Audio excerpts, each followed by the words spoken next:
to introduce yourself in the please feel free to introduce yourself in the chat and share your name, where you're joining from, and the organization or space you're working with. So, just a quick introduction. CoFem is a global feminist advocacy collective of 400 plus specialists working to end violence against women and girls. Since 2017, we have worked across VAWG, funding, policy, advocacy, and practice, translating feminist theories into actionable tools, learning spaces, and advocacy processes. So I'd just like to situate us in the wider context that we are all navigating at the moment. Many of us are working in a funding landscape marked by a shrinking civic space, donor restructuring, reduced and uncertain funding streams. There's also organizational burnout, layoffs, and this increasing uncertainty for feminist organizations globally. And at the same time, over the past several years, many of us have also been part of the ongoing conversation about what's good funding and what should it look like. And last year, CoFem organized a conversation on feminist funding and power in e-work research, where one of the key reflections was the importance of recognizing and celebrating good grants, which are flexible, which are trust-based, which are participatory in its approach. And there are these efforts of shifting power in the funding relationship. And these conversations are important, but also over time, many of us are experiencing a sense of repetition and stagnation, where the same challenges are named again and again around short-term project cycles, rigid donor priorities, unpaid labor, competition between movements, underfunded care infrastructure. So while these critiques are still they're still urgent and valid, the funding landscape itself is not is also shifting rapidly around us, and in a way that just doesn't require a diagnosis, but also for us to think differently. So today's conversation, beyond good grants, is really to guide us through a conversation that goes beyond the critique. So situating it within feminist and resourcing solidarity, we need to ask what role funders can play beyond good grant making, and what kind of actionable, imaginative, or collective strategies do feminist movements like CoFem need right now. So we want to move beyond repeating the familiar conversations, and instead create a space for experimentation, for surfacing those tensions, contradictions, as well as possibilities.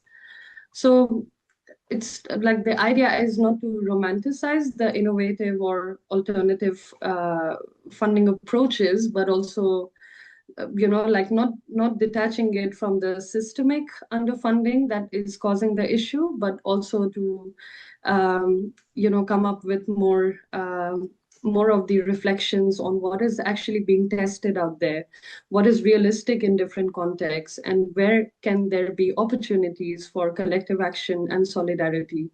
So today we are incredibly fortunate to be joined by six speakers, each bringing different experiences across feminist organizing, philanthropy, movement infrastructure, and resourcing ecosystems. So it's not going to be a formal presentation, but it's going to be more of a storytelling style conversation, which is rooted in practice and reflection. And after the panel, we'll move into breakout room discussions in the last 30 minutes, where participants can reflect on practical entry points, any tensions, possibilities for feminist resourcing moving forward. So thank you all for being here and for bringing your experience and imagination into this space, and for continuing to ask difficult, uncomfortable, but also necessary questions about sustaining feminist movements. So over to you, Mina, to initiate from here.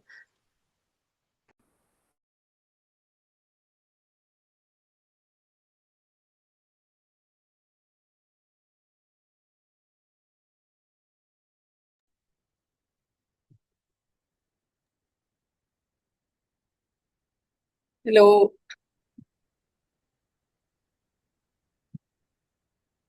Thank you, Vipul. Thank you for setting the context. And once again, we are very excited about this event, and it's shaped up much better than what we expected. Thank you all. Thanks to all the panelists who are here, and we hope to get started because it's a very tight conversation with a lot of different insights. And we've seen some of your slides, and we're very excited to see how this will shape up. I would like to request the panelists to stick to 6 to 7 minutes. And in case there's an issue, we'll figure out how to manage the rest of the session. But we are excited to hear from all of you. We want to hear everything you have to say. Please bear with us as we push you, perhaps on time a little bit. First up, we have Taitu. And so this is in terms of design as well, in terms of how we've structured this session. We've given it a fair bit of thought. And when we arrived at the final panel that we arrived at, one of the things we noticed is that we have many panelists who continue to work on alternative resourcing, autonomous resourcing, creating experimental paths.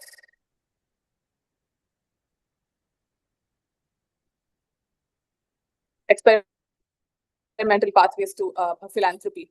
And something else that struck us is that with a fair bit of resourcing, we also have members who've encountered a few issues. We have members whose organizations are in the process of sunsetting. We have members who understand the tensions that happen in these experimental spaces. And with spaces getting frustrated, I think one of the things that we were very particular about as we got started is that a lot of conversations have happened on alternative resourcing, and we wanted to go over the good parts of this, the experiments that have happened so far, but also what the limitation of such experiments are and where you see all of this going in terms of, because the movements will continue and we know they'll continue, but how you see them continuing is really where we're at. So I'd like to first introduce Taitu Heron, who's a COFEM member and also with We Change Jamaica. Taitu Heron is a goddessing island woman living between Jamaica and Barbados. Professionally, she's a senior development specialist and principal researcher of Tama Research Consortium, working at the intersection of gender equality, social inclusion, and development planning across the Anglophone Caribbean. She has led multi-country research and policy initiatives with partners such as the Equality Fund, Human Dignity Trust, UN Women, among others. She is also the Technical Director of Strategy, Research, and Global Advocacy at We Change Jamaica, an international feminist NGO advancing the rights of LGBTQ women and gender diverse persons in Jamaica and the wider Caribbean. Taitu, welcome, and you are getting us started. So it would be incredibly valuable if you could get us started with insights on the constraints organization face in accessing flexible funding. We would also like you to get into informal and community-based funding practices that you've seen once that work and offer us realistic entry points for organizations to engage with. Okay, thank you. Greetings, everyone, depending on wherever you are in the world. Good morning, good night, good day. I'm happy to be here. I've been looking forward to engaging with COFEM since I joined.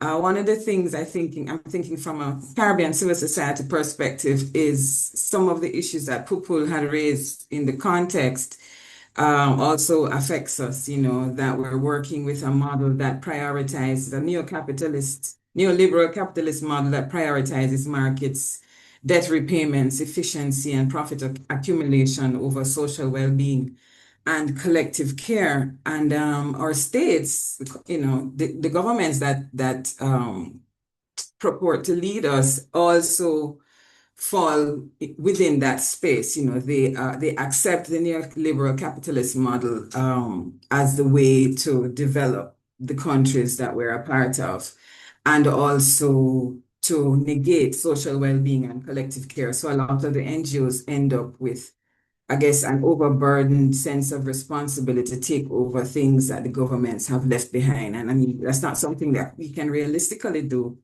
And so the funding arena then becomes a very competitive space where Caribbean countries actually have the least amount of access, if we look at things regionally, the least amount of access to feminist funding. And then we're operating in a regional space that is increasingly subject to financialization, especially over the last 10, 15 years. So financial markets, debt servicing, economic performance metrics are increasingly used to shape development priorities and public policy. And it also puts pressure on us to have efficient systems. And it's very difficult to have efficient systems when there's not enough funding going around. So it's not just the deeper issue of the lack of funding, but the kind of funding that is available and which one of us in the NGO sector across the Caribbean can realistically access it. And as Paul had pointed out earlier, lots of it is short-term, project-based, and so on. So how then do we respond to an environment that really has a lot of us who work in the NGO sector, who work in feminist spaces, operating with, I would say, labor conditions that are very, very precarious because, some of the funding doesn't cover staffing or rent or administration or any kind of organizational well-being. So what do you do when this is the situation? How We Change had responded is to look at alternative ways to earn income outside of the funding structure and also in a government space where we may not get as much support from the government as we would like either. There are opportunities, but it is inconsistent.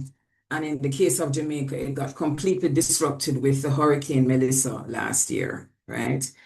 So what we had decided to do is tap into some of the funders that do offer core funding, like Black Feminist Fund, Astrea, Doria, but even though we didn't access Doria funding, but there are a couple like that that did offer core funding that allowed us space to focus on rebuilding or building, I should say, a social enterprise model that gave us a certain amount of space away from coming out of the project mode. We could plan sustainably about what the organization could look like.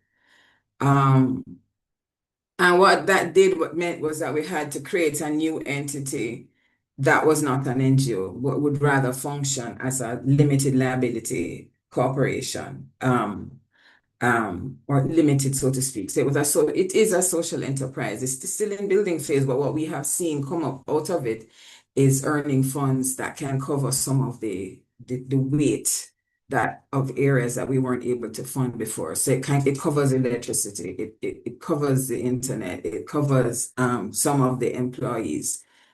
So what that means is that some of the employees can get access to a car loan, which they may not have had before, because they have to be able to show that you're working for an organization for a significant amount of time to then go to the bank to borrow, to get money to buy a car loan.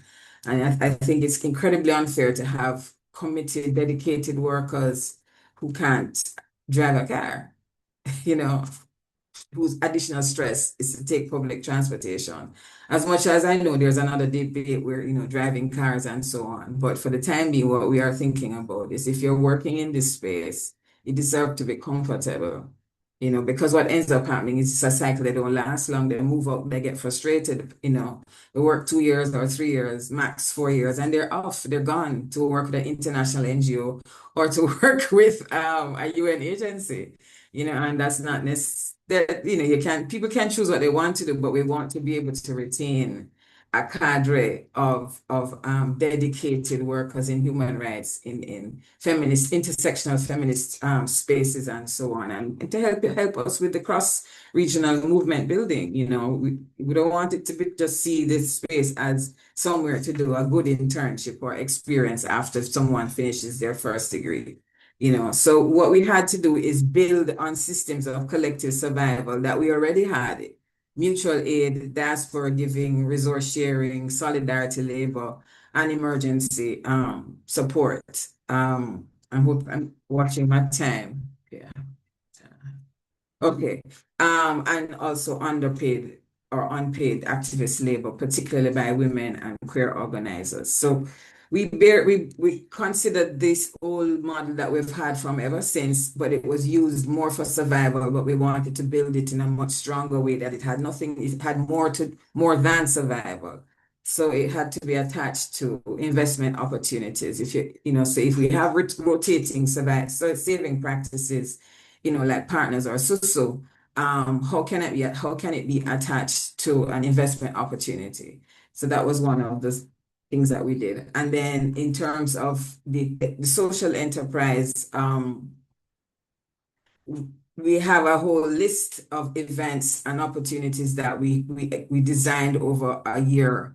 And those events are now becoming like core events. Like we have one called Galore that's coming up. Everybody knows about Galore. It has built enough reputation, so to speak, as a really great gay, feminist, lesbian party. It's a hoot, it's a rad, it's absolutely wonderful.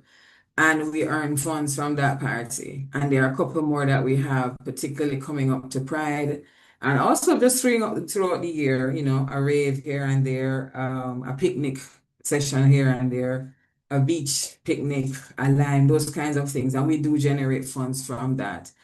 And what we have is increasingly have branded events, and the branded events are what we have been gaining on because it is known that, the social enterprise arm of We Change is associated with this particular brand event, and it's earning funds that I wouldn't say we didn't anticipate, but we recognized it was a risk, and it's working out. It's paying off now. And we haven't gotten to the stage where we can say we are not 100% dependent on external funding, but it definitely has created a buffer where if we lose funding, we are not going to collapse.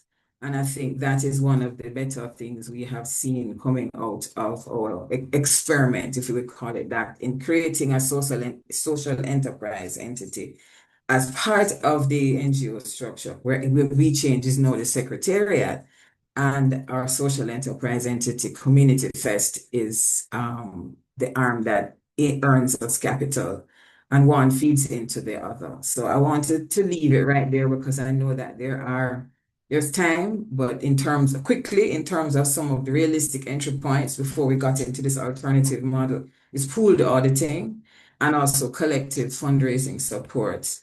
And those are the two main ones that I think we had worked with, and also shared male expertise. Those are the three ones that we had worked with so that it would reduce some of the burden on us, because pool auditing especially is something very expensive. And if we pool the costs of auditing among the NGOs, then that was something that helped us incredibly. And second pathway is design, is how you carefully share designed earning income, whether it's your research services or feminist consulting, or having membership tiers for certain things. In our case, membership tiers for some of the social enterprise activities. And so it's not a universal solution, but I think for us, the mission drift was real because we really had to think it through, and we had to ensure that our values aligned with some of the revenue generation activities. And that helped us to reduce the dependency and to strengthen autonomy. And there's more for us. We haven't gotten into community-based philanthropy and diaspora giving, but we wanted to spend more time where we are right now before we got into that third pathway. So I think here is a good place for me to leave it and allow the speaker that's next to contribute and build on what I have said before. Thank you so much. I appreciate it. Thank you. Thank you so much, Saitu. And I also wanted to just take a moment to mention that this social enterprises as, the intermediary method, it's come up repeatedly, and it came up even at a recent book. And I'd invite all of you to look at what happened at, we had a recent discussion on queer inclusive research framing, and this came up even there. So it's just something that I wanted to point to. Thank you so much for that.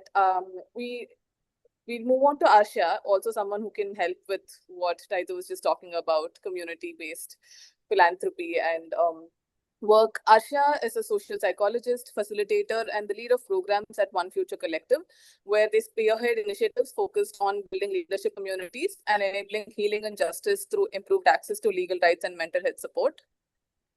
Welcome, Asha. I'd like to invite you to take us through funding approaches you've experimented with at One Future Collective. If you can, it would also be great to see what they've enabled these approaches, and to hear your insights on what it would be like for feminist organizations to shift their reliance from traditional grant making. Thank you for that introduction. And it was very lovely to hear what the social enterprise model has looked like in a different context, because it's also something that we are increasingly seeing in India. But today I want to talk about a different program, or rather a different experiment we did at One Future Collective. In 2025, last year, we successfully concluded our survival liberation program. It was designed as a two-layer livelihood and healing program to enable women, queer and trans survivors of SGBV to design and access healing pathways to promote a life of dignity and belongingness. Now, I just want to go back to the 2024, when we started designing the program. We designed a certain kind of program very focused on healing and livelihood, but often what ends up happening is you will see that a lot of programs, they end up having to prioritize one of these components because of the resources. I am sure that any organization working or anybody working with survivors would acknowledge and agree with me when I say that nobody should have to choose between livelihood and healing pathways. So that was our intention when we started the program. At the same time, we were also doing this learning program on retail fundraising. It was an online program, and as part of this, we ran a crowdfunding campaign, and that's when we raised funds for our survival liberation program. Now we set out to raise X amount, but we set out to raise, let's say 15 lakhs INR, and we were not able to meet our target within that month. But for the purpose of the program, because we were running this campaign as part of the program, we had to sort of close out the campaign and use the funds that we had already raised through this. Now, there were two options in front of us. We could either run the program with the same design, but with fewer components, which is to say prioritize either livelihood or healing, or fewer participants, or we changed the design. And we decided to do the latter so that we could do justice to the resources raised and the community that we are accountable to as well. We switched gears and successfully ran this program in partnership with other organizations doing the livelihood work with survivors. These are organizations that are already well established. They've been working with survivor communities in different ways, particularly in livelihood, for a very long time. So instead of replicating those efforts, we really identified what value do we bring to this work and leveraged our strength in that context. Now, the reason why it was possible for us to quickly adapt the program design so that we can deliver our best within the resources that we have is because the flexibility that a crowdfunding campaign allows us to do. When we are raising funds through individual donors, there is of course a high sense of responsibility and the faith that people have put in us and the work that we do while donating to us. But at the same time, there is that room for flexibility, which may or may not necessarily be true for institutional donors. We also had a similar experience during the pandemic where we raised funds for the COVID-19 mental health project, where again the project quickly evolved to respond to the needs as and when they were coming up, given that the pandemic at the time was a highly uncertain situation. Crowdfunding, it allowed us to respond to the needs as and when they changed and evolved. And while some institutions have adopted a trust-based, flexible approach to funding, it may not necessarily be the case that we as an organization based in India is able to work with those institutions. So that's another sort of challenge structural barrier that we face when it comes to funding. However, we have started looking at other options. And our effort in crowdfunding or retail fundraising have taught us quite a bit. One point that I definitely want to speak about is the importance of investing in communication and marketing. Within our sector, there is this bias towards not investing in creating a narrative around the work that we do, or investing in the communications stream of our work, or even social media, given that a lot of things are happening digitally now.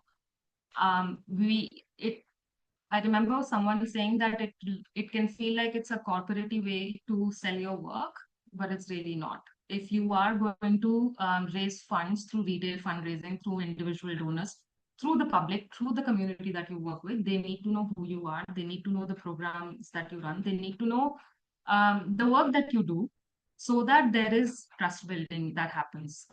It's very similar to what we would submit to an institutional donor, reports of previous programs, impact reports, financial statements, and whatnot. So a lot of that transparency is also required within crowdfunding campaigns, something that often gets missed. So that was one of our key learnings, to invest, to really invest in our marketing. And since then we have learned, or we have come a long way from there. In terms of challenges, what really, since we were doing the program, it was emphasized that we should focus on raising funds from people within our existing communities. Now, here is the challenge. What if I come from a community that does not have high disposable income? What if the community that my organization works with does not have a high disposable income? So these are the people who benefit from our work. These are the people who understand the work that we do, who have faith in our work, but they do not have the resources to donate to us. And then there is an audience who has the resources to donate to us, but does not align with our work or does not understand what we do. I remember having a conversation with someone when we were raising funds for this program. I told them all about the program and how it would focus on women and queer people. And the very obvious answer to this statement was, why not men? Why are we not focusing on men? And, how they went ahead and described an example from their own life where they've seen a man suffering. And that was the end of the conversation. So I think fundraising, fundraising as a stream of work requires a lot of skill building within the team itself. And one of the things is, how do you talk about your work, or how do you talk about your program to different kinds of audiences? Because if you're going out there talking to, you never know how or what kind of response you're going to get. So you have to be really ready, be very quick to think on your feet and respond to it. And at the same time, really remain calm, because I understand these things can sometimes also hit home very close to us. If most of the time we are passionate about the work that we do, and keeping a level head in a conversation like that is extremely important when you're doing crowdfunding. Apart from this, I want to respond to the last bit that you asked, which was, how do feminist organizations shift reliance on traditional grants? Again, as an organization based in India, we do face a lot of legal barriers and other barriers that prevent us from working with donors who may be open to funding the kind of work that we do, which is rights-based. But in India, the situation is opposite. Domestic funding is very, very limited for the kind of work that we do. If we want to set up yet another school for low-income students, we'll have the money. However, if we want to introduce feminist pedagogy into the teaching practice within the existing schools, we will not have money. So that's where we are. That is our context. And that's why a lot of the organizations, including ours, is looking into different or alternative models of funding that go beyond traditional grant making. And for us, I can say that we are strategically investing in building out a retail fundraising strategy for the organization, so that we have some form of sustenance that's not all dependent on these systems that can change at the whim of one individual leader in the world. So that's where we are at One Future Collective. And I will stop here. Thank you. Thank you. Thank you so much, Arshia. We've started hearing more about retail fundraising, which is very contested, and a lot of organizations are still very reluctant to take it up. And thank you so much for bringing us to how your organization came around to experimenting with it. We now move to Hannah. Hannah Berweta-Staxter serves as the Program and Equity Manager at Women Strong International. Her commitment to advancing women's and girls' social and economic rights is reflected in her work as a key member of the Learning Lab team. Hannah served as a program coordinator at Common River, School and Community Center in the village of Aleto Wondo in Ethiopia's Sidama zone, where she implemented activities aimed at bolstering the success of the young girls and women in the community. She also has experience working at the Carter Center, the United Nations Foundation, and the New Schools International Field Program. Welcome, Hannah. We're excited to have you here. And you have experience across a lot of regional and linguistic context, you also have experience across donor and practitioner spaces. So we'd like to invite you to reflect on unrestricted and trust-based grants, the role of centering community in funding, and if you have any working examples from your work, perhaps at Women Strong right now, we'd love to hear more about that. Also, I'll start giving you a 2 minutes warning, and when you hear that, you have 2 minutes. So just, yeah. Awesome. Thank you so much. And I'm going to start a timer as well. I could talk about this all day. I love this topic, so please do make sure you just weigh me down. Thank you so much. I love everything that I'm hearing so far. Today, I'm going to be speaking from the perspective of a trust-based funder. So yeah, I'm just going to jump in. As you know, I am the Program and Equity Manager at Women Strong International. Our mission is to move money, power, and resources to local grassroots organizations that are led by and serving women and girls, ensuring that the funding reaches those closest to the challenges and best positioned to drive sustainable community-led solutions. Because as we keep hearing, and as we know, and all the data shows, when we move money into the hands of women, then things happen, right? Change happens. Everybody benefits.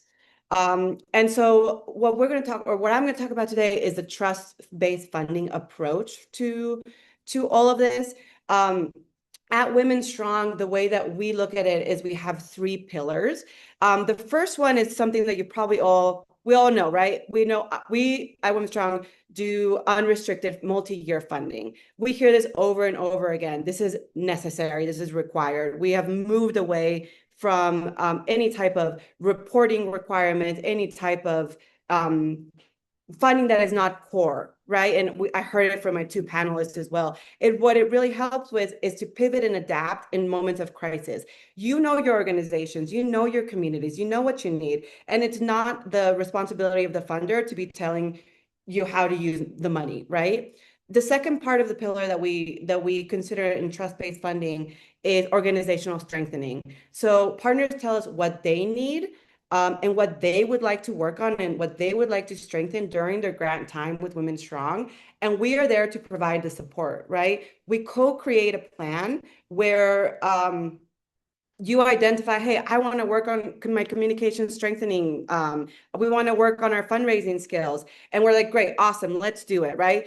The important part here is that partners need to set the goals. Partners need to identify what it is they want to strengthen, and not the funder. And I think that's pretty key.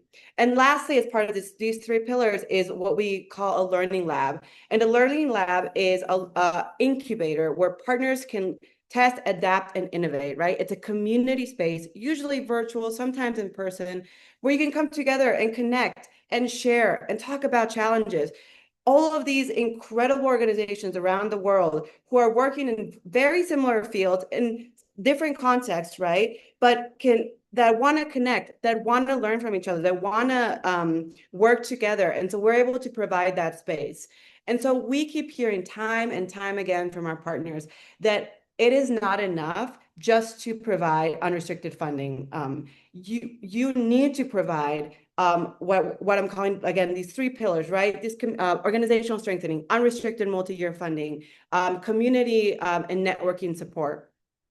And so and not only that, right? I think there's so many other aspects of what creates trust-based funding that a funder really needs to recognize and step up to the plate, right? What languages are you using in your organization? What time zones are you working? Are you expecting grantees and organizations to show up in?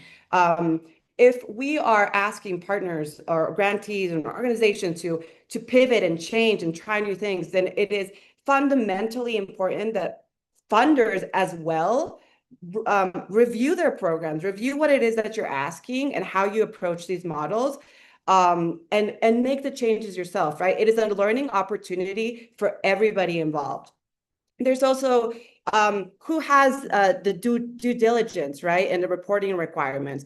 What do proposals look like? What do reports look like? At Women Strong, we have no reporting requirements. Every 6 months, we have a check-in with the organization, and we're like, hey, no, oh my gosh, 2 more minutes. Like, hey, how are you doing with your organizational strengthening plan? Do you need to pivot? do you need to shift? Was there a change in your government that no longer enables you to do the program that you had originally thought, right? Great, let's see how we can support you. And that is how a funder needs to show up. And so again, we've heard this, and we found this, and we published very recently an outcome evaluation where we found that because of Women's Song support, partners and organizations were able to formalize their fundraising strategies, prioritize staff well-being, deepen their engagement and network. And most importantly, or actually not most importantly, but equally as important, what we found is partners are able to try alternative forms of financing, to move away from this form of a grant system, because that is what we're encouraging and that is what we want. And so what we found, because this was so popular, because this was so important, we are super excited that next year, in partnership between Advancing the Girls Fund at Tides and Partnering Funding Investors, we're launching the Abundance Collective for Girls and Women program, which is an incubator where organizations will receive core funding, will receive organizational support, will receive this networking community in order to just try. What does an alternative funding look like? What does it look like? And most importantly, again, we're not expecting any success, right? It's learn, try. If something doesn't work, that's okay. We're going to learn together, and we're going to share these learnings with everyone else that is interested, right? Because I think, again, the core of Women Strong is what we want to learn, and we want to learn together, and we want to share that. So I know I'm just going to make a plug, but if you're at all interested in like following along with that journey, which it seems like this is the vibe of the group, we're launching a online learning journey in June, where we're going to be sharing the insights and learnings from our current grantees, and then next year we have our upcoming programs. So again, if you're a funder, there's so many ways that you can show up as a trust-based funder. There's so many changes, but you have to be willing to listen to the grantees, to pivot your programs, and to trust that organizations and women know what they're doing. So I'm sorry, I could go on for days, but I'll stop there. I think that's my timer. And thank you so much. Thank you. Thank you so much, Hannah. I think you should check the chat. There's a lot of interest in what you said, and there's a lot of excitement. So I think there's interest in the offline course. Thank you. So we also have information on the collective. We'd love to read the outcome evaluation as well. Thank you so much. And it is also at this point that I would like to invite Rubina, and also to offer something very different from what we've been hearing so far. Rubina Singh is a social designer and design justice practitioner based out of New Delhi, India.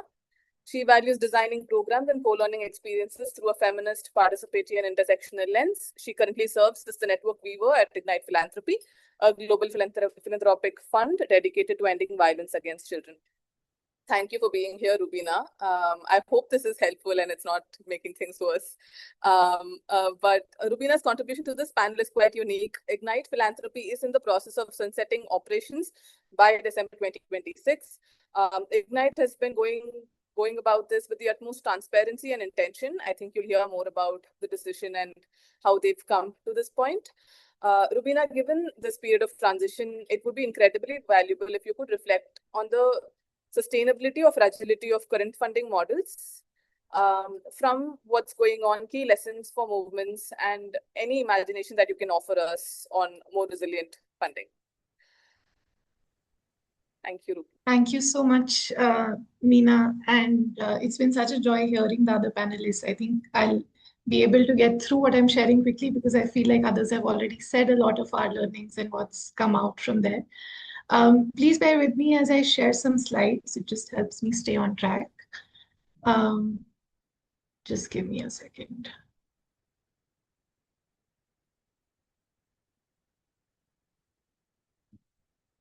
Is that coming through for folks?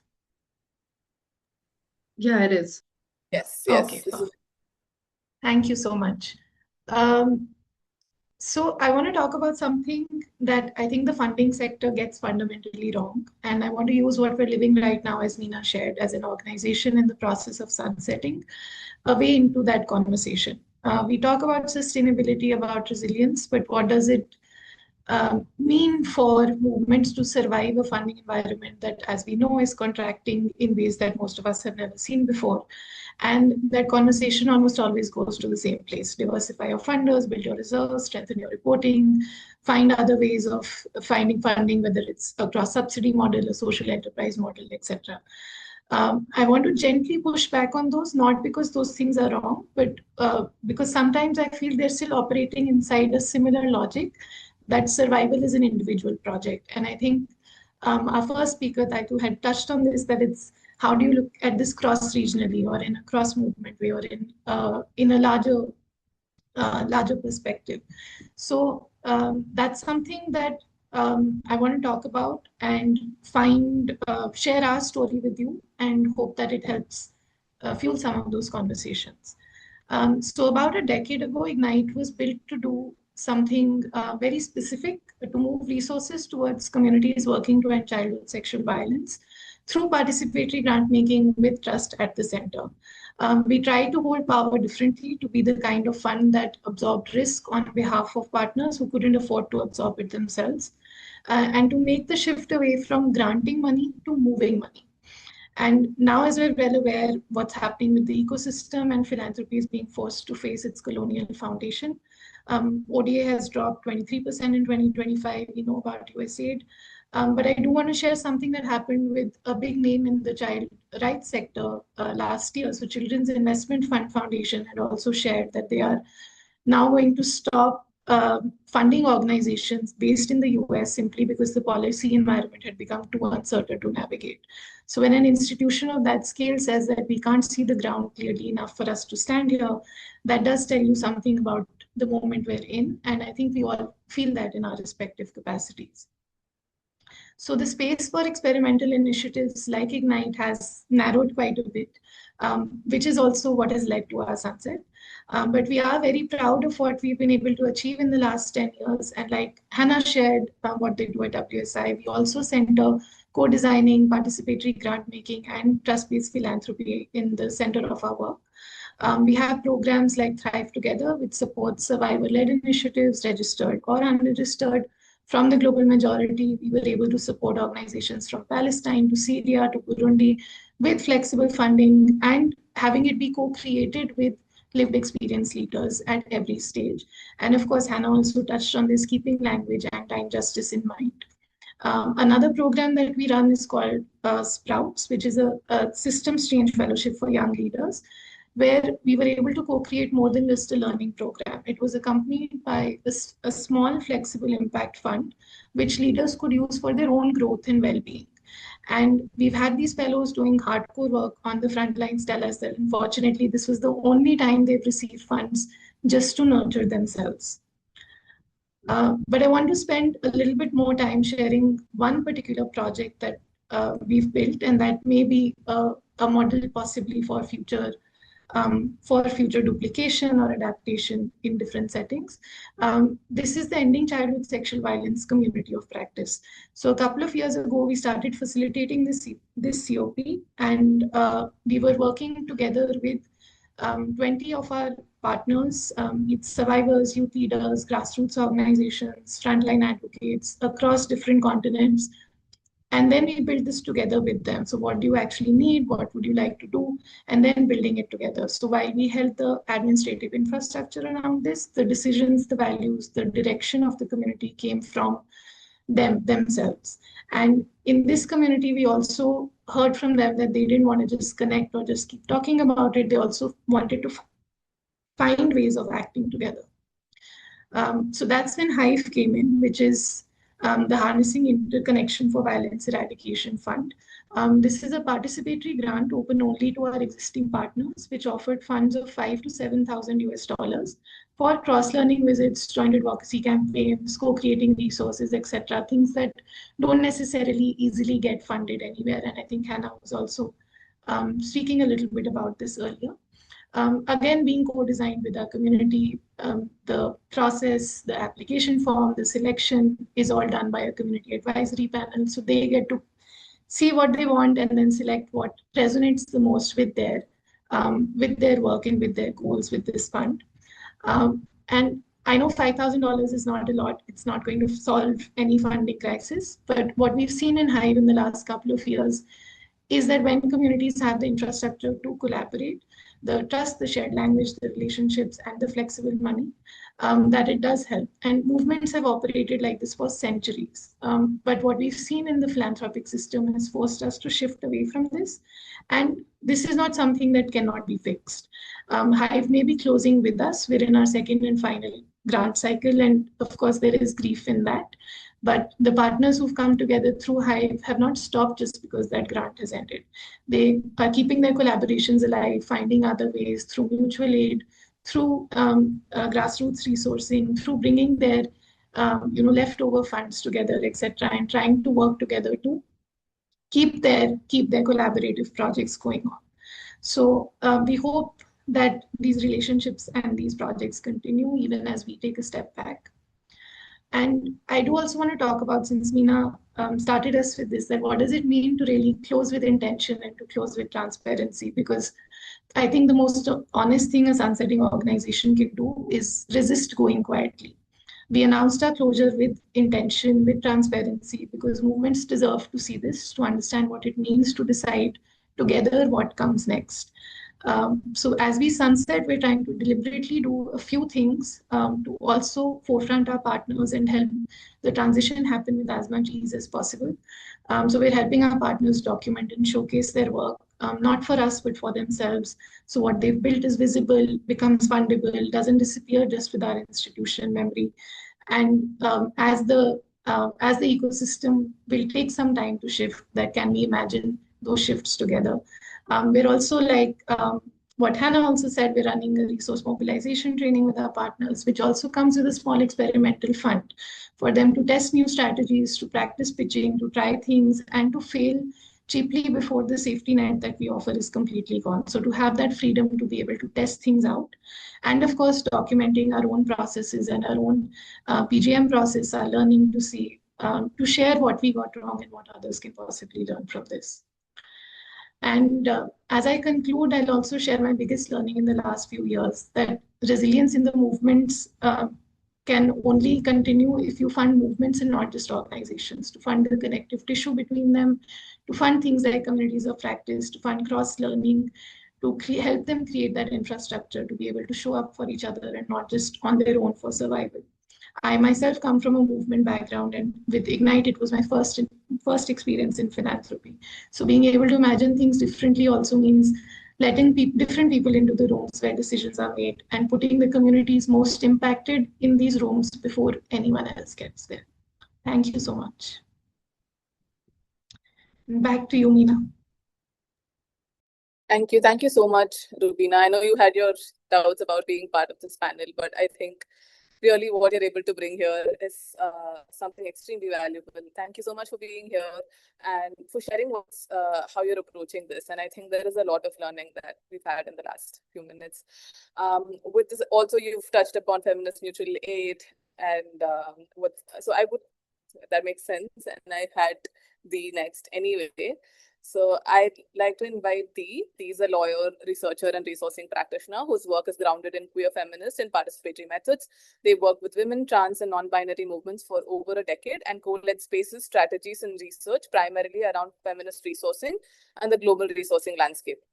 As part of AWID's Resourcing Feminist Movements team, Dee leads movement support and engagement strategies, and they support the centering of key feminist movements in defining and driving feminist resourcing agendas. Welcome to the panel, Dee. And my invitation is for you to take us, to take us through the autonomous resourcing framework that AWID movement partners co-developed about 4 years ago in 2022. The framework has many things to offer, and I was going over it yesterday again. I'd seen it once a couple of years ago, but I was particularly struck by something mentioned in a gorgeous piece of artwork, a reminder that's important for all of us, which is not to fetishize or romanticize autonomous resourcing. It would be particularly useful if you could share some emerging tensions in alternative resourcing, perhaps tie them with what we've heard so far. Also, the Feminist Mutual Aid Group that was mentioned towards the end of the document, in the 2022 document, there's a section on looking what we're looking towards the future and what we see coming. And Feminist Mutual Aid was part of that. And it's quite incredible that that is something that's currently being tested in the AVID community. You've also created Who Can Fund Me, which is an incredible search database developed along with Justice Funds.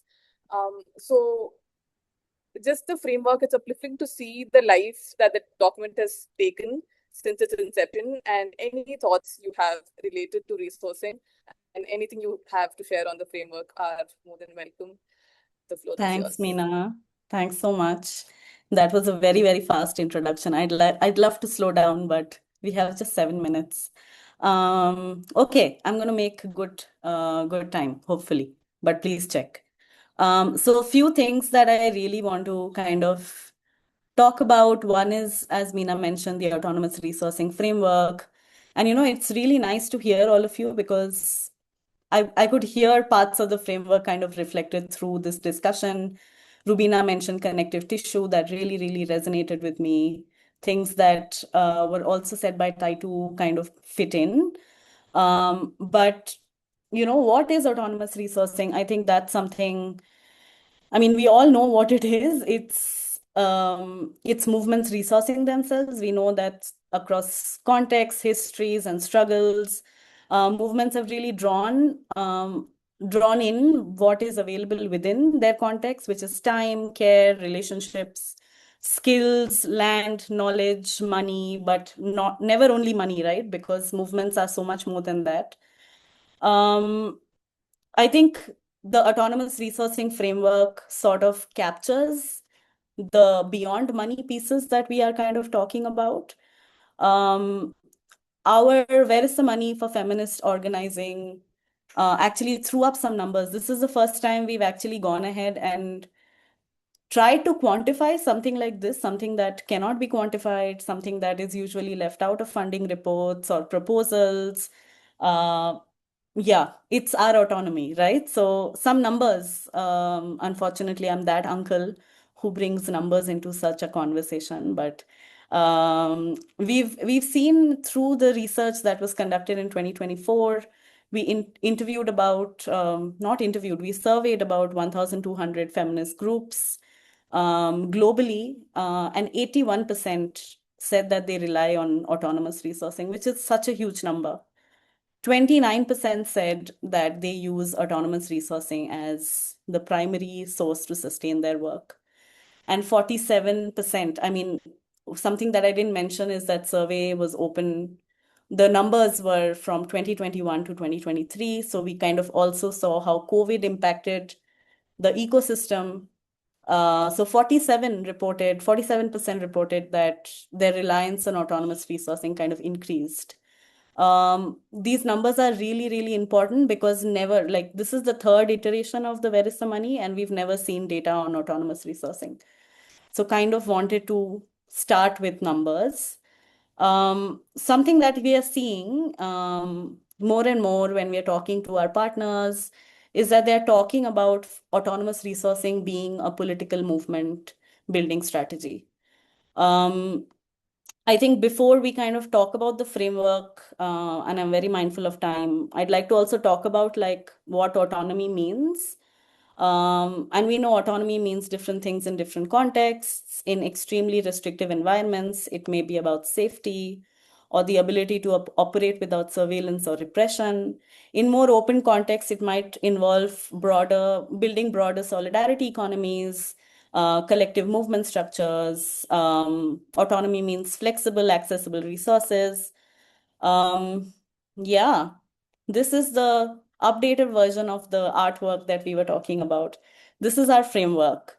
This framework was actually co-developed after speaking to about 400 plus members. It was co-developed with 10 feminist activists who were resourcing themselves autonomously and kind of had built a bridge between figuring out getting grants or resourcing themselves externally and resourcing themselves autonomously. So we kind of think of ourselves as feminist groups as a tree. And if you see, the framework really says that the roots are our political grounding. This is what this movements basically talking about what autonomous or autonomy means is their roots. The branches are interactions and exchanges. So we see when movements are autonomously resourcing themselves, they're actually also bringing in connections, exchanging skills, exchanging services. So that's something that we definitely wanted to sort of indicate here. We also have leaves. So what are some of our organizational structures, tactics, and methods? And I think lastly, fruits, stories of our movement building. A few important things to sort of think about when we think of autonomous resourcing is that there is no expectation or requirement external to movements. So accountability is very movement led. Mobilizing resources is itself movement building. And this can look like, and some of the panelists have already talked about this, expanding a base of supporters, activating movement members, sustaining long-term relationships. And lastly, autonomous resourcing offers movements the financial and political freedom to organize. Is that a time check that I'm missing? Yes, Sorry, I have like a few more. Sorry, I'll go fast. I think one of the things that really came up was some of our members were talking about like how autonomous resourcing, especially mutual aid, is like, it's part of the ecosystem, not visible. And it's definitely like oxygen. When you asked me, Meena, about the questions around, the tensions, I think this is a big tension that's kind of coming into our ecosystem now, this conflation between alternative resourcing. What is alternative resourcing and what is autonomous resourcing? So autonomous resourcing is fundamentally about power. It is not about financial resources. The activists that we worked with on this, Inas is also here, who was there with me on a panel last week. Hi, Inas. It's a movement building strategy. That's what activists are saying. It's not just a funding tactic. On the other hand, alternative resourcing is about diversifying funding, right? Beyond traditional donors and sources. But, within AVID, we are also thinking and talking about this more and more. What is alternative resourcing and alternative to, right? What are some tensions when funders ask us or ask movements to go look for funding, alternative funding? Around tensions, I have some provocations if I have time. One is autonomous resourcing is not a substitute for more just and equitable distribution of resources and institutional funding. Feminist movements must continue to push for structural change in how resources move and flow. As I said, there is a blur of boundaries between autonomous resourcing and alternative resourcing. Our offering through the framework is that autonomous resourcing is about movement power, alternative resourcing is a resource mobilization tactic. Conflating the two often dilutes the political intent of this work. And this finding from our Where is the Money research is actually pretty cool. It actually says whatever the panel is saying, that autonomy, yes, but external support is also something that's very, very needed. Feminists have been resourcing themselves for a while, and we do need support from external sources. The last bit is actually autonomous resourcing. Is it a political choice or a survival strategy, right? We see movements kind of wanting to protect their work and choose to raise resources autonomously, but does that mean that it is a choice that they really want to stick with always? Meena, tell me if I am okay on time. You're the only one I can see on screen. But we're not doing the breakout after this, so we have time for you to. Oh, okay. So this is, I think, an image that I want to leave you with. And CoFem folks have this slides as well. This is the current framing that we are moving with around autonomous resourcing. It means having autonomy. It means building movements infrastructure. It means solidarity economies. And this is where, Meena, what you were talking about, the time bank that AVID is planning, we are working really hard on that. I'm going to put a link here on how to access it. But we also see the philanthropy and the ecosystem as a part of it, right? What can philanthropy learn from autonomous resourcing? Are there learnings from movements that philanthropy can take within itself? Especially on risk, trust, accountability, I think the list is long. Critical questions, what does autonomy mean in your context? What kind of resources are available, both visible and invisible? Are you kind of navigating the tensions around dependency, independence, sustainability, and what can we learn from each other? And I think most importantly, how must our roles as movements, funders, allies, strategic partners kind of evolve over time? I'm going to quickly move to the resource. Please sign up to our resource. It's an online space on autonomous resourcing, and we also have Who Can Fund Me that I didn't get to speak about, but it is a database that was very much made with a member, made with Paz Romero, who's from Justice Funds, and it has about 200 plus funders. I'm very sorry if I took extra time, but sorry. That's okay. That's okay. Thank you so much. Thank you so much for sharing these. And we'll try to make all of these resources available. Thank you for what you shared. And also, as this was happening, we took a call internally, and we're not doing the breakouts right after this because we've had a lot of interesting conversation, and the panelists are making a lot of sense together. So we'll move to Joy, who's our last panelist. But before that, I wanted to let you all know that we're going to take maybe 2 or 3 questions because we have a few panelists here, and one or two, we'd like it if the panelists, if you had any questions for each other, if you would like to be in conversation with each other, please think of anything. Participants as well, if you have any, put them in the chat, and we'll take about a couple and then we'll close after this. What we had as a question, we'll send it out as a questionnaire and we'll have the conversation as a follow-up. So we'll close with this panel, and Joy, you're here to help us close. Thank you so much, Dee. And Joy is someone who most of you would know. Joy is a COFEM member. Joy Watson is a senior gender specialist and policy advisor.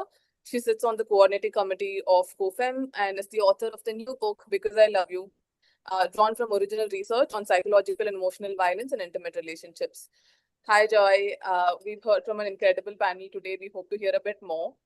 Given your role within COFEM, it would be great if you could reflect on opportunities for collective action on funding. Realistically, what are some things that COFEM could test right now or perhaps push? And if you think there are some partnerships or shifts that we need to make in order to move in that direction, push us in that direction. The floor is yours. Thank you so much, Meena. And can I just start by saying that it makes me incredibly emotional when I get into spaces that COFEM hosts like this, because I've been a COFEM member since 2019.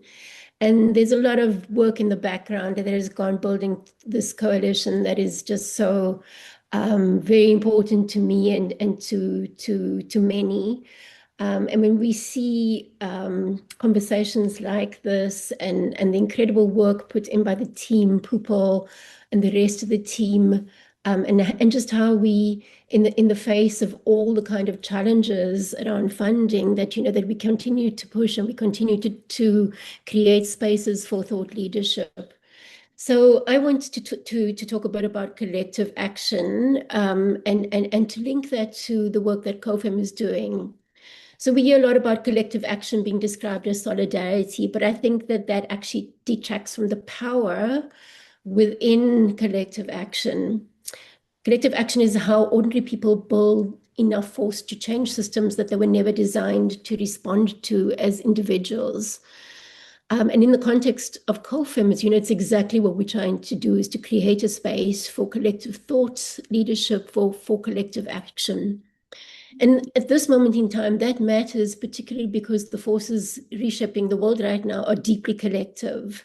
The anti-rights actors who are coordinating globally are very organized. The authoritarian movements that share tactics across borders are organized. Economic power consolidates through networks, through institutions, and through capital flows. And so the people who are shaping economies and politics already understand the value of collective strategy. They're doing this. And yet, we as social justice movements are asked to fragment ourselves. And I want to frame this as being, there's an intentionality behind that, to keep us issue specific, stay project based, compete for visibility, compete for funding, compete for legitimacy. The fragmentation is not accidental. It is incentivized because isolated struggles are easier to exhaust. And we see this across the field, like we're doing more with less, and many of us carry that exhaustion at the level of our movements, but also within ourselves. And when I think about, I was chatting to Lauren, a COFAM colleague, earlier about some of the work, just some of the the things that COFAM has been doing in the last year with shrinking resources. In the last year, we've hosted 25 thought leadership events. And this is not counting the work that we do within working groups like the Feminist Research Working Group. So we, that's an average of kind of 2 spaces a month for people to come together and to think together. And I want to say that, what happens there is deeply important because we are all operating within the space of our national stories. So we're based in our countries, in our communities, and we're working at that level. And when we start to come together in ways that cross borders transnationally, we are creating opportunities to share what we are learning so that we can learn from each other and adapt and change strategy and just reflect more deep. And that is hugely powerful work. So when I think about the fact that, for example, COFAM has had 900 plus participants in an event like the discussion of the Feminist Research Report, that we've brought together 800 plus people for the Feminist Grant Writing Workshop. We had 400 plus registrations for decolonial approaches to feminist research. We've created 100 plus knowledge products that are free for people to use.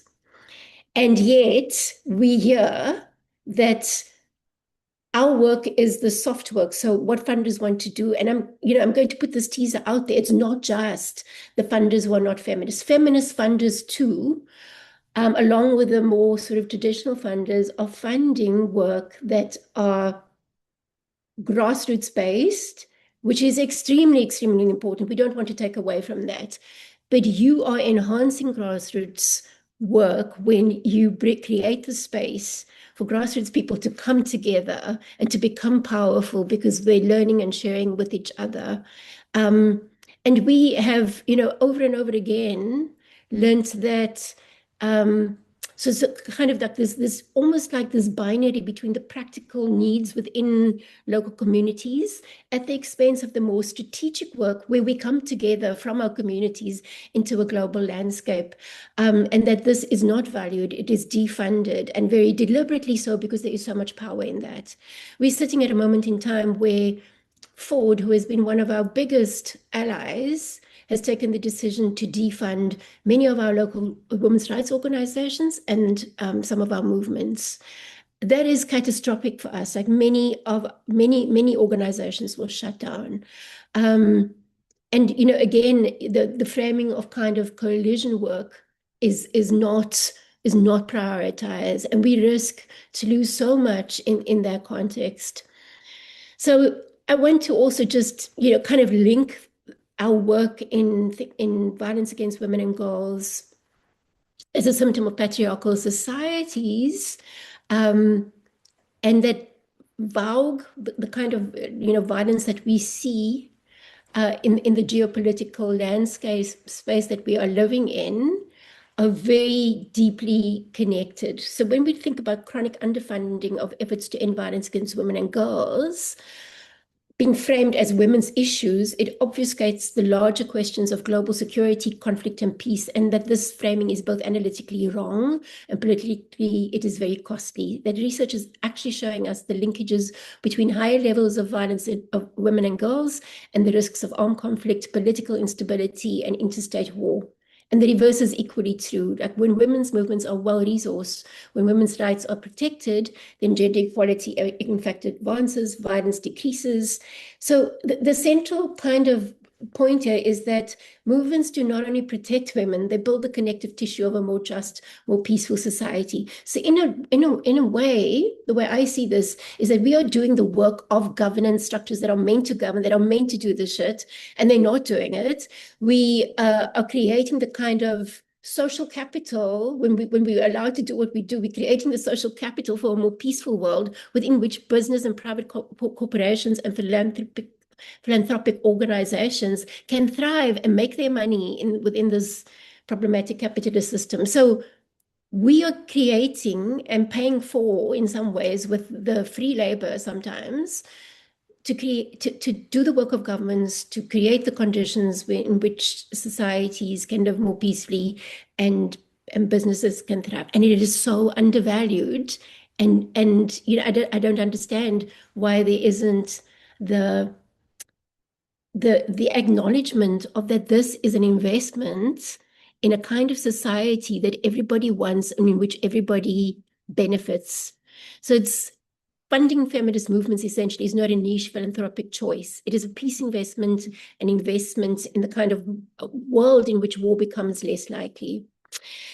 So the question then is, you know, like collaboration is really, really strategic. And the question is not how do we collaborate more? The question is what allows people to keep showing up for each other over time, especially when we're exhausted and we have less resources to do so. And, you know, like just to say that there are a couple of things to think about here, that we need to become ambitious about the kinds of partnerships that we are willing to test, because not every coalition shifts power. You know, sometimes we gather people who already agree with one another and we call it collaboration. And sometimes we mistake proximity for strategy.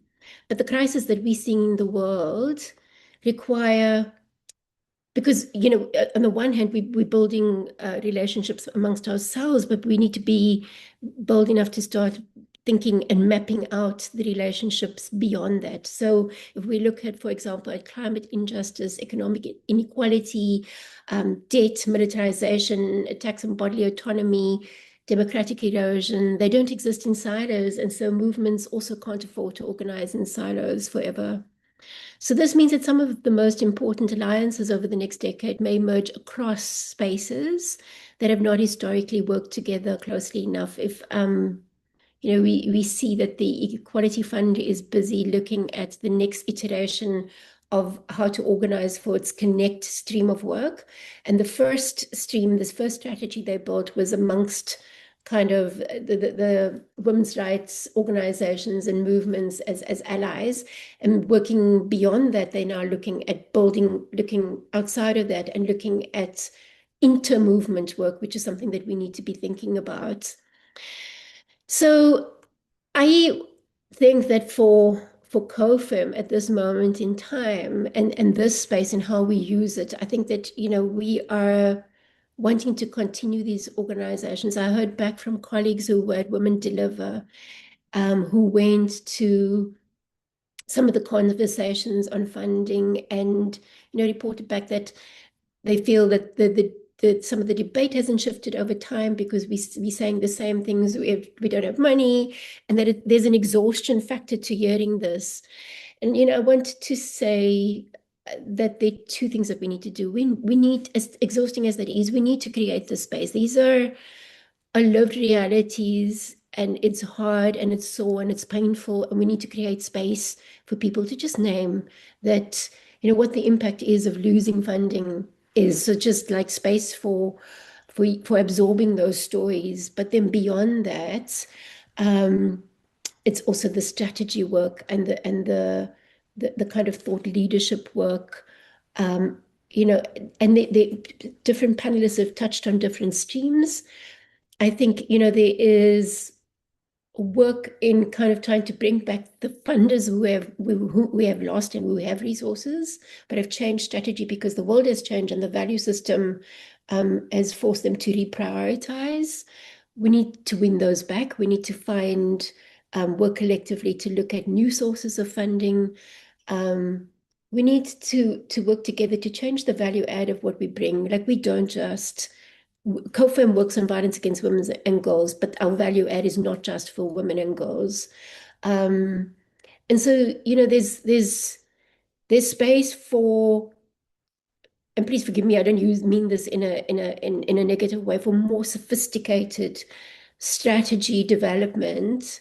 That's going to require some time. So, we also need to think about how right-wing actors have thought long-term. Like we need to be envisaging a strategy that lives beyond us, for something that we're building into the future. And I see that work as something that we do amongst ourselves, the same people in the room, where we have the same values and the same politics.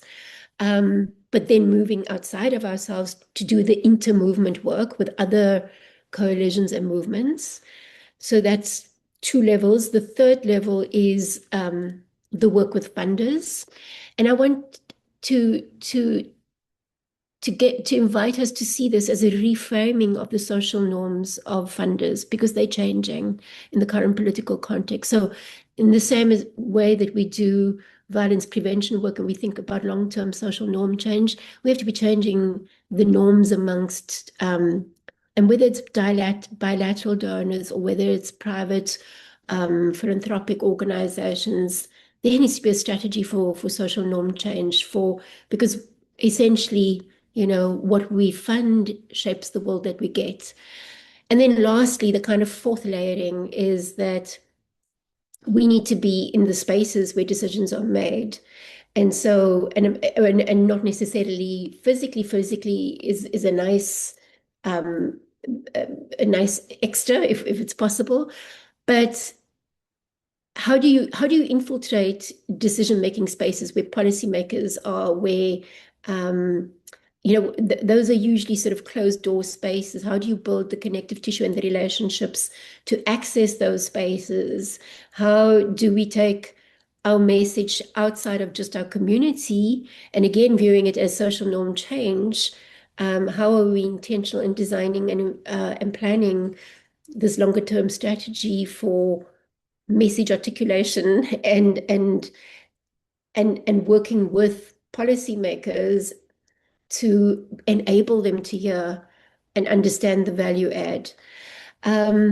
This is not, you would have seen that there have been a series of conversations that COFEM has been hosting, and we invite you to reach out to us, to come to us with ideas for how else you think we can help shape this work. There will be more to come. One of the very next practical steps that we want to do is we are going to be building out an open letter to funders as part of the social norm change work that we want to do.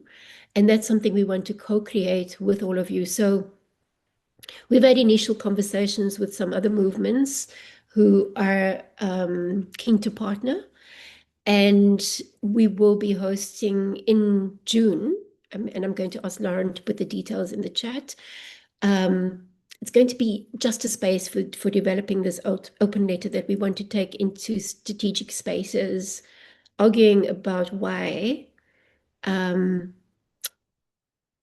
current kind of political landscape and the decision to put less resources, what's happening at the level of ODA, why it is entirely stupid and unstrategic, and that if we want to live in a different kind of world, then we need to be smarter. Well, not we already know, I'm talking about them, we. So that is the next initial step coming up in June. But thought leadership is incredibly valuable. Being on this call for me has been incredibly valuable. So please do continue to think with us, and particularly as we move from thinking into acting. And just a huge thank you to all of you for showing up to do this thought leadership work with us. I'm going to hand back to you, Mina. Thank you so much, Joy. I really couldn't interrupt you. Thank you so much for sharing everything that you shared, and also for framing this conversation for us as a whole, and also taking us forward in terms of what's next for COFEM, but also some directions for all of us to think about in our individual work. I'll hand it over to Tia. We'll take a couple of questions, so the panel's welcome to go first. And before I leave, thank you so much to all the panelists for sharing and for sticking to time and for bearing with us. And you've almost had to stay on, mentally engaged for 90 minutes, which is absolutely not normal in terms of attention span. So thank you for doing that. And we have about 5 or 10 minutes. We'll finish on time and moving on to Tia now. Thank you so much. Thank you. Please excuse my little sniffles. I will try to make do. I made pages and pages of notes, and I have, of course, a lot of thoughts and questions, but maybe I would just like to start with you, the panelists, if you have any questions for each other at this point, or any comments on each other's sections. I bet there are some, but anything you want to share?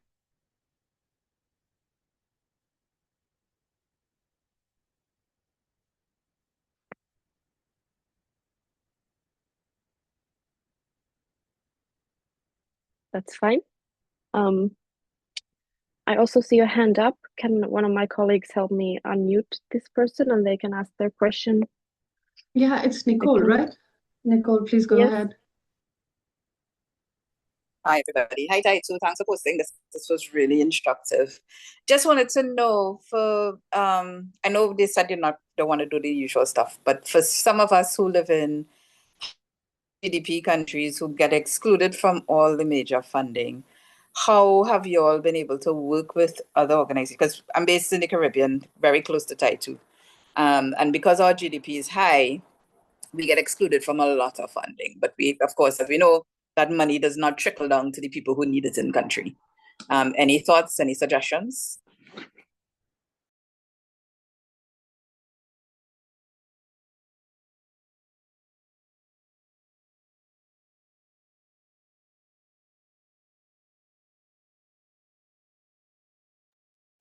Any comments?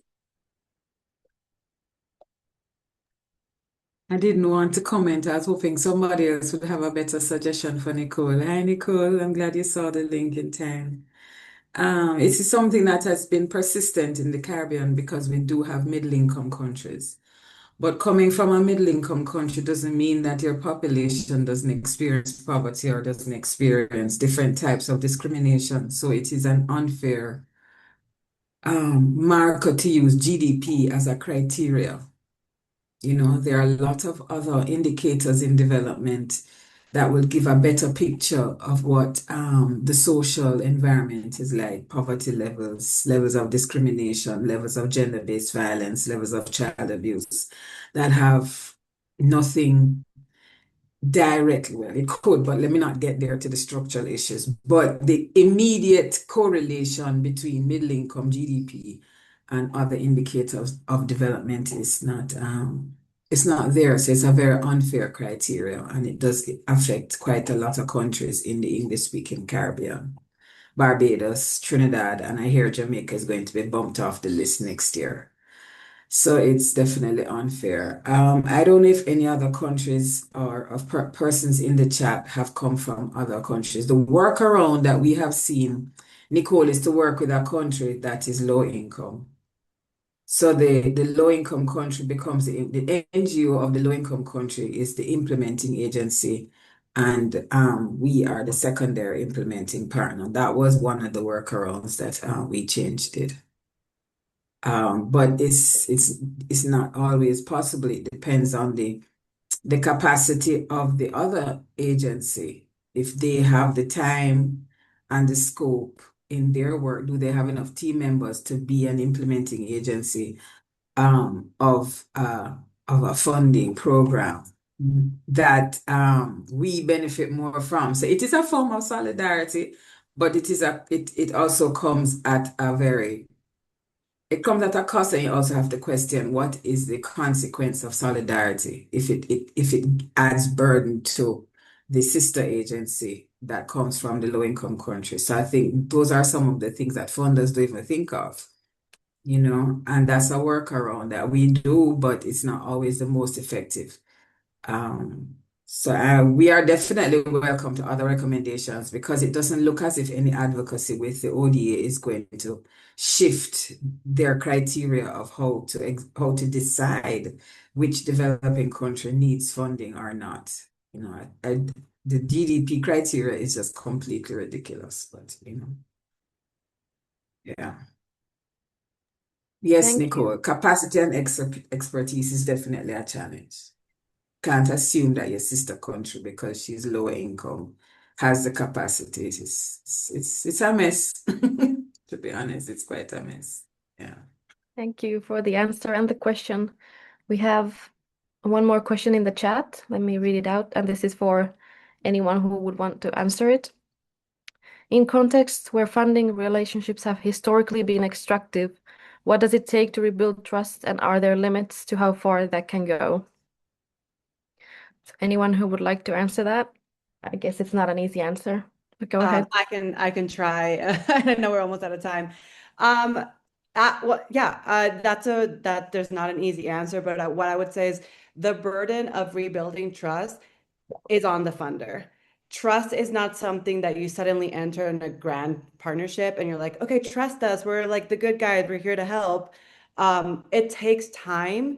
It takes effort. That is why you need to be providing unrestricted funding that is long term, because I mean, this is what we have found when we enter partnership with grantees. We'll say, okay, there's no reporting requirements. And they're like, what are you talking about? We don't believe you. Like, that is not our experience. Or we're like, please give us constructive feedback as to how we can pivot and change. And you can feel the hesitancy because that trust has not been built. And that's on us to like continue that development. And in addition, it is our responsibility of funders, our responsibility of grant makers, because we can be in the room with other grant makers, with other funders to say this, right? To call out other grant makers, to say, hey, you need to be building trust. You need to be listening to these organizations and pivoting and being flexible, and providing them with the space to not trust you. Because if you are demanding trust at the beginning, that's just not going to work. So I don't know if there's anything else my panelists want to add, but that would be my approach to it. I guess the question that I had, Hannah, is whether or not Women Strong International and other donors or the funders that use the same criteria of that the ODA uses with low income, middle income, yada yada yada, in terms of deciding what countries you support, or is it thematic? That's my question. I very quickly. We don't do it based on a country's income. We do it on an organizational's budget, and that will depend on what the program is and how we want to approach it. So I don't think that's very helpful. But again, when we're in the room with funders, that is something that we can. Now I hear that, right? And I can be in a room and say, hey, listen, this is something I'm hearing organizations are struggling with. Bring it to their attention. Let's try to pivot away from that. So thank you for sharing that and asking that question. It's amazing. Thank you. And since we are already over time, I'm not gonna take a lot of time. But like what I'm hearing is this panel has been obviously amazing, one of the best ones I've ever been to. And I kind of saw this overarching thing that there's like this business mind of a funder that's always kind of been there. But they required us from reporting our numbers and, quantify things that aren't quantifiable. And like now that there's this fallback on funding and we are not receiving that funding anymore as much or as easily as we used to, then we've kind of also bought into that business mindset. But listening to all of you speak about that, we've kind of made it our own. Like we have this business modality that is we focus on leadership and community, but we also are really interested in the mentorship and being visible and all of the things that come with being in the private sector and having that kind of capital. And I think it's just beautiful how you all discussed about this topic from your own point of views. And money is power, and I really enjoyed listening to you all. And I want to thank you from my end and from our co-fem's end as well. And turn it over to Pupul as I'm losing my voice. Thank you. Oh, get well soon, Tia. Yeah, as we quickly wrap up the call today, I just want to extend our heartfelt thank you to all our speakers. I know we decided for 60 minutes of panel, but it ended up being 90 minutes. But thank you so much for your generosity, for your wisdom, also for bringing the vulnerability in terms of the realities of the situation right now. And like one thing is very clear that there are no singular answer to this situation. But of course, we need to keep continuing this discussion and yeah, look for what's possible. What can we learn from each other? How can we adapt? And how can we strengthen the solidarity and the redistribution? So at COFAM, this is an ongoing conversation. We hope to continue documenting these reflections. And we hope that you're not leaving with perfect answers, but at least with some sharper questions and connections to keep moving forward with this. So thank you, everyone. Thank you to Mina and Tia for your wonderful co-facilitation. And thank you, everyone, for joining across time zones and contexts and for making the time to be here. So yeah, wishing you all a very restful weekend ahead. And thank you so much. Thank you. Thank you so much. Thank Bye. you. Bye-bye.